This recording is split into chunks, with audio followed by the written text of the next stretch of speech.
Georgia trying to get his team to the NCAA tournament for the first time. Drives one in the air, deep left field. Jamie LaFront boys with a knockout punch.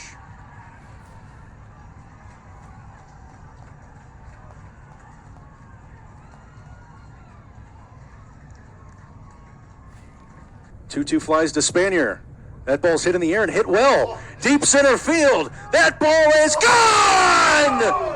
Thunder over Louisville indeed. Jacob Spanier wins the game with a 2-run rocket out of here to center. And the Golden Eagles stay perfect in conference play. And it'll level the count at 2-2.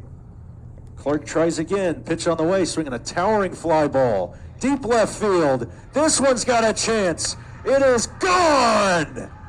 Ryan Kramer with a grand slam to put Worcester in front. They have taken the lead with 6 in the 9th.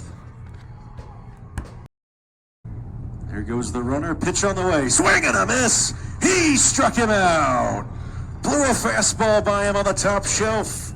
Down goes Van Ness and down goes Stevens Point as North Central pulls the upset here in game 1 of the triple-header at Derby City Field today. Lifted out to center and a base hit over Comer and out into left center field. Heading for third now is Tuttle to throw it in, and he is out at third base. Strong throw out of center from Trent Van Ness. Cuts down Tuttle at third. Another payoff pitch. That ball's hit well. Deep to left field, chasing back Shaw as far as he can go. It's not far enough. Corbin Kinder with a bomb out of here to left field, and it's 4-0 Rhodes. On a 1-0 pitch from Luke Shepsky. Swinging a bullet for a base hit into center field. 1 run scores easily. Hitting third and coming to the plate is Blosey. He will score without a play. And Dennison's back in front as Noah Lieb gets clutch here in the 7th inning. Guys who have produced already, as there's one hit off the end of the bat to the right side, scooped up by Crane. He will feed Morse, who loses the hat but catches the ball. And that'll end the inning. Good inning for Morse. 3 up and 3 down. We're off to the bottom of the 8th. It's 13-6 EIU. 7 seconds to go. It's going to be a win for Manuel. Mikael Coleman. A rather confident pose, hands on hips. Has to be pleased with the way his team played tonight. And just for good measure, another turnover on the inbound. On ahead to Tuvlin, who flips it off the backboard in a slam by Decker. An exclamation point for Manuel as they shoo their rivals out of town with a 70-46 win. What an exclamation point as Justice Decker hauled that lob in off the backboard and threw it down with a little bit of anger. Good afternoon and welcome back to Danville, Kentucky for day 3 of the Southern Athletic Association Baseball Tournament. I'm Max Abel. Good to have you with me today as we get our final semifinal game of the tournament. It'll be Rhodes, it'll be Hendricks squaring off for the second time this weekend. This game was supposed to be played last night, but some rain moved into the area. It's been pushed to today. And very simple for these two teams. Win, and they get to match up with the host Center College in the final. Lose, and the season comes to an end. Good afternoon and welcome into Derby City Field in Louisville, Kentucky for today's St. Louis Intercollegiate Athletic Conference contest between the Eureka College Red Devils and the Spalding Golden Eagles. I'm Max Abel. Glad you could join us today for this matchup of 2 of the top offenses in the league.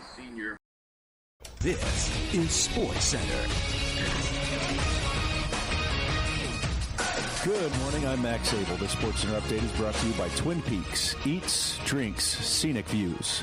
Last night was a good one for a couple former Cards in the NBA. Terry Rozier dropped 21 points for the Heat in a 118-105 loss to the Suns. Then Donovan Mitchell scored a team-best 28 points and added 12 assists for the Cavs as they beat the Clippers 118-108. Former Kentucky guard Rajon Rondo was arrested on gun and drug charges last Sunday. Rondo played 2 years for the Cats before a 19-year NBA career, which included 2 championships and 4 All-Star selections. The only show in town tonight is Louisville basketball. The Cards will look to snap a 5-game skid as they head down to Clemson for a midweek matchup with the Tigers. Tune in to 93.9 for all the pre- and post-game coverage, as well as the call for the Cards and Tigers. Pre-game comes on the air at 7:30. This is SportsCenter.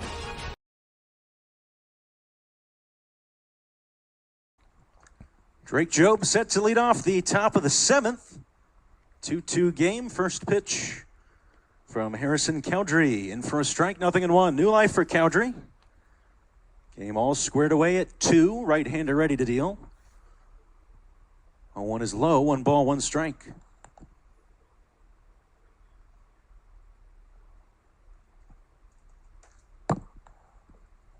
Job has reached twice. Once on a walk, once on a single. Had him lunging here. 1 ball and 2 strikes.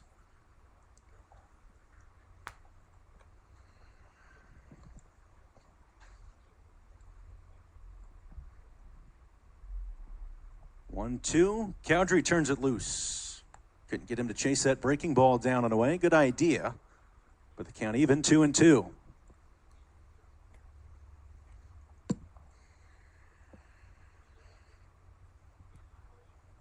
2 balls, 2 strikes.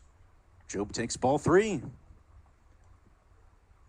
I think both teams have to be pretty relieved with how last inning turned out. For Center, of course, getting the game tied, 3-2. Strike 3 called on the outside corner. Cowdrey burns off the edge with a heater. Catches Job looking for the second time today. The leadoff man retired in the 7th. Brings up Sean Pope. Talking about last inning, though, both teams have to be relieved with how it played out, but I think they also have to be a little bit disappointed as well. Of course, Hendricks disappointed with surrendering the lead, but there's ball 1 to Pope. They were able to really, they didn't surrender the lead because of anything they did wrong, really. A wall-scraping home run to the short porch and left by Carson Thompson to start the inning. There's a ball up and away. That got Center their first run, and then the second run was Aiden Lohr fighting off a little bloop single into left. So they gave up 2, but there wasn't a whole lot they could have done better. Not a whole lot of real hard contact in that inning. There's a strike. And they're able to get out of it without falling behind themselves. So the pressure on their offense, not quite as high as it otherwise would have been if they hadn't have been able to limit it to 2. And then on the flip side, the 2-1 is high, 3 balls and a strike. On the flip side for Center, they, of course, have to be happy with getting the game tied, but they also had runners on second and third, and the bat in the hands of their number 5 hitter, Aaron Lopez, and they weren't able to take the lead. 3-1. Strike called. Found the inner half with a fastball. Good pitch from Cowdrey. Count 3-2. Double barrel action in the Hendricks bullpen.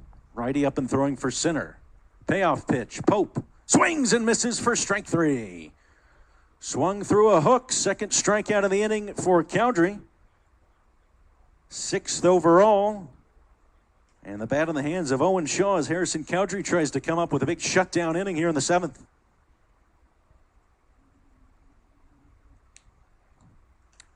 Owen Shaw produced a run with a first inning single. He's also doubled and grounded out. Goes after the first one and lifts it lazily to left. Should be routine for Thompson. He's there, makes the catch, and Harrison Cowdrey sets him down in order in the 7th. It's stretch time at Gary Wright Field. Colonels 2, Warriors 2.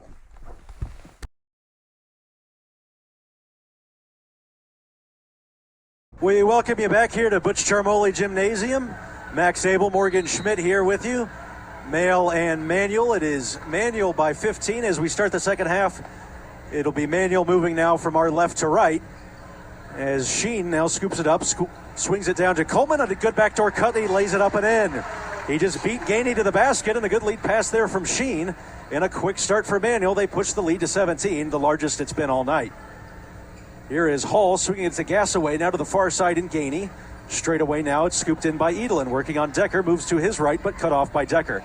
Tries again now to the left, pulls in the middle and throws it away. Scooped up by Coleman. Long lead pass to Tuvlin. Goes up and could get the layup to go. Rebounded by Sheen. Gives to Decker. Fights through contact and is fouled. See who they got there. That was, I believe they got, looked like he signaled 31, but nope, it was Gassaway who got the foul there.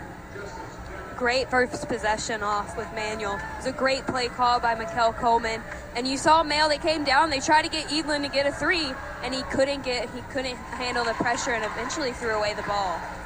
Decker drops in the first and the lead up to 18 with 7:21 to play here, just underway in the second half. Couple of dribbles with the left hand. Now he spins it in the right, tosses it up, and it will rattle around and pop out. Scooped in there by Jordan. Over to Gainey, who'll bring it into offensive court. Gainey looking to get it to Edelin. Instead finds Gassaway on the left wing.